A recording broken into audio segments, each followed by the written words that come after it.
All right, today is the day, and I am back with a little bit of a mashup video today. We're going to take a look at a few little projects on Arete, but mostly I'm going to talk about why you have been lacking a couple of videos and what's going on here at BuilderCreator. Well, it has been a little while for some video releases, and I have gotten a lot of comments lately asking where I am, if I'm okay, things going okay, or if there are videos coming. And the answer is yes, I am okay. There are videos coming. And I am sorry that there has been a little bit of a dearth in a lack of videos for a little bit here. A couple of things going on in my life. I have moved my mother into my home. That took a trip out of state and packing her up and getting things ready and moving her here. And I am also putting an addition onto my home to move my in-laws into the house as well. Now that's okay because I do own and operate a foster home business, and we have a large house to accommodate those kind of things. And of course the construction project, that has taken up a lot of my time. Now I could have just farmed that out and hired somebody to come do the work, but I have never done that. I always do the construction myself on any kind of building projects, as I was once in the architectural world. Anyway, I'm doing that, trying to save myself $70,000, $80,000, which is always a good amount of savings compared to the pittance that I'm going to make off of YouTube. So you can kind of see why I might be throwing off the videos for a little bit and doing that construction myself. I also did a couple of weeks kind of downtime with kidney stones. Yes, I did this a couple of years ago as well, and that was a little short one-day bout. But this one stretched on for about 11 days, and that was a bit of a pain, literally. But that is all past, pardon the pun, but they are past, and I am back into good health and back working again. I've also taken some time off and spent quite a bit of time to do some analysis of what is actually going on with the BuilderCreator channel and what's going to happen with it in the future. If you're familiar with YouTube, you may know that if you do not have a massive subscriber base and get large amounts of views, ad revenue is very small, and it's not enough to drive the revenue for a channel, or at least make any kind of income from it. Not that I've been trying to do that with this channel, but it always helps to have something to gauge what your success is and your reach and what you're trying to accomplish. I've been looking into creating a second channel and doing more specific do-it-yourself videos, and maybe bringing in some custom projects from outside, but had a little experience right in the middle of doing the calculations and seeing if this would actually pencil out. A little thing that happened in my life that told me basically, nope, do not try to go into that realm. And so I'm just going to stick here with this one single channel of BuilderCreator, and I'll talk more about how I'm going to divide that up though, and kind of incorporate some of those do-it-yourself tutorials type videos later on. But I also had a little experience where I looked into buying a couple of components for doing some composite work and could not find them. And so I actually looked into actually starting a mail order or a retail business for composite materials, thinking, maybe with a little exposure and doing some videos tailored to that, I could bring some sales in and maybe start a business doing that. But I have decided against that as well. One thing I needed, I was hoping to bring somebody in to partner with that, so that I could actually push that business away once it got going. But I've just decided not to go that way, and just to stick right here with BuilderCreator channel and doing the prototype development. Now a lot of people come here to see the Arete Supercar project, and there's more and more subscribers coming every day to see the Leviathan project. But I've never intended this to only be automobiles, although they are a little bit diverse in this supercar and now in an off-roading motorhome. But we will also probably delve into aircraft and other things in the future, so it's never going to be just a car channel. But it'll always be focused mostly around composites and fabrication of larger prototypes. But we will be bringing some other smaller projects in as well, because the plan is to create at least 3 videos a month.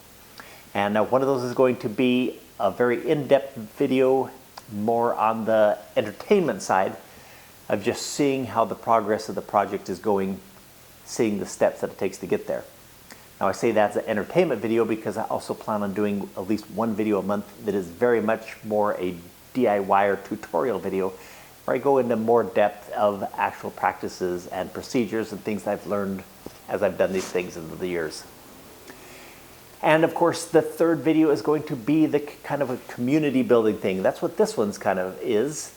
Sit down and talk about what is actually going on in my life with the projects and where things are going. But I will always include some update and progress in the process as well in those, because I know some people just don't like to hear these talking head videos and want to see some action. So there will be a little bit of action and talking head in those community videos. Now, speaking of that, I know some of you are saying, well, then get on with it. And we are going to do that today. Just a couple little updates, things that are going on Arete. One of those, if you can see behind me, there are some clamps on the windshield, the A-pillar frame of Arete.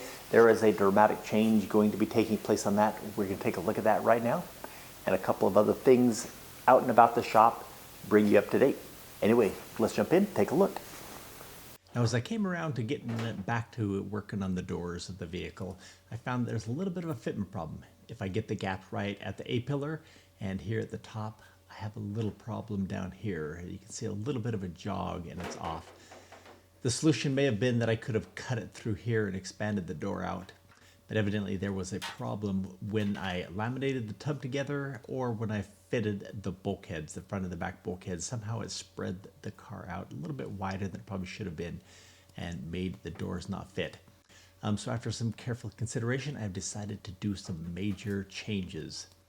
I'm going to bond the door into place at the A-pillar and cut it apart and make the door actually function in several pieces. The bottom part of the door will swing on a hinge and the top part will swing separately. The top part will go open as a gull-wing, kind of like a T-top, I would say. So you can open it or you can leave it closed. And this is going to make it so that the glass is free-floating in the door rather than having a frame around the glass. So we're going to bond the piece of the door frame that was once going to act holding the glass. It is now going to be bonded in place as the part of the A-pillar, and the glass will have a seal that it closes up against that. Now here I am just go ahead and cutting the top section out. Like I said, this top section will now become a little flip up gull wing door piece. If you're tall or you want to make it easy access, you can actually flip that up and use the head clearance available there, or you could leave it in place. Or in fact, I believe you could probably just drive around with the top panels open for ventilation if you wanted to as well. So what has happened here is I've trimmed it out and I'm putting a piece of tubing in there because there might be a little bit of a pocket that will catch some runoff that might not run off the window correctly, and I'm going to have a little weep tube, a drain tube, take it down through the A-pillar, drain it below the car if water ever gets in there. So I've mixed up a batch of epoxy and mixed in some milled fiber and cotton. Milled cotton makes a very good adhesive and also a good filler. We're going to pack it into that gap and eliminate the gap actually. And we'll take our squeegee, smooth it off nice and clean, make it as beautiful as possible. Then I'm actually went back and took some peel ply and even smoothed it out even further. Now another project going on is I have lots of welding to do. During this summer it was always too hot, 110 degrees out in this part of the shop. And so I had put off a lot of welding projects, but I have all these little boxes of suspension components, uprights, things like that, all these water jet cut parts ready to get welded. So that is going to be progressing now that it's nice and cool out in the shop. And if you remember on a previous project, I built this piece of trim, the center console, and just a little round here, I'm going to throw in a bonus for you of trimming this piece up. Now there is going to be a tablet in here. It's a Windows-driven tablet. I chose to go with Windows because that way I can actually run the software to tune the ECU and run digital instruments on the center console as well. So I have laid out in the tape here the shape of the tablet that's going to go in here. Drilled the corners out with a plastic drill bit. Plastic drill bit has a little bit sharper taper so that it won't chip plastic as it goes in. Drilled the corners out nicely to get them nice and round. And I've taken my oscillating saw and cutting in between those. A little bit of an attachment there at the hole I need to go back and trim out. Once this thing is free, you will get a chance to see how this tablet's going to fit in from the backside. Now the oscillating saw, of course, works well. Try to stay just a fraction of an inch, a 1/16 of an inch away from the tape. Once you get it all trimmed out, then you can go back in with a block sander and smooth all the edges up perfectly. And then once, of course, it's all trimmed, the last thing left for this piece now is to go back and do a fine 800 grit sand and put a clear coat on it. But we'll get the inside edges, a socket with some sandpaper, go around, get the round corners. So as you see, tablet fits in nicely from the backside now. Build a few mounts to hold it in place. Like I said, that will run my ECU tuning and instrument clusters if I want to. And there it is, ready to be finished. Now here's a bonus for you. If you know what this part is for in the comments, go ahead and throw it down there. But this is a piece I printed up on the 3D printer to test and see how it's going to work. And it needed to be shortened up a little bit, and so here is the new design. Now, what is this going to be?